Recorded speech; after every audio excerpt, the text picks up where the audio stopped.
આમોદ તાલુકા પર કુદરતનો પ્રકોપ. ઢાઢર નદીના પૂરમાં મંજુલા ગામ ઘેરાયું. મગર દેખાતા ભયનો માહોલ. આમોદ તાલુકામાં આવેલા મંજુલા ગામ પર કુદરતનો પ્રકોપ જોવા મળ્યો છે. ઢાઢર નદીમાં આવેલા પૂરે ગામને ચારે બાજુથી ઘેરી લીધું છે, જેના કારણે ગ્રામજનો માટે ભારે મુશ્કેલીઓ ઊભી થઈ છે. પાણીનો પ્રવાહ એટલો તેજ છે કે ગામના મુખ્ય માર્ગો પાણીમાં ડૂબી ગયા છે. ગ્રામજનોએ જીવના જોખમે ગામની બહાર નીકળવું પડી રહ્યું છે. આ વિકટ પરિસ્થિતિમાં સ્થાનિકોએ મદદની અપીલ કરી છે. વધુમાં નદીના પાણીમાં મગરની હલચલ જોવા મળતા ગ્રામજનોમાં ભયનું વાતાવરણ ફેલાયું છે.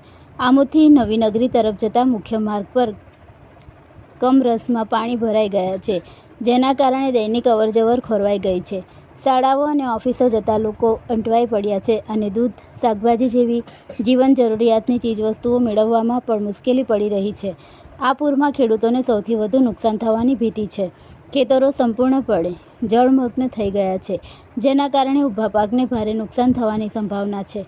આનાથી ખેતીવાડી કરતા લોકોને મોટો આર્થિક ફટકો પડી શકે છે. આ પરિસ્થિતિમાં સ્થાનિક તંત્ર દ્વારા તાત્કાલિક પગલાં લેવામાં આવે તેવી ગ્રામજનો દ્વારા માંગ કરવામાં આવી રહી છે. રાહત અને બચાવ કામગીરી ઝડપી બને અને ગ્રામજનોને સુરક્ષિત સ્થળે ખસેડવામાં આવે તે અત્યંત જરૂરી છે.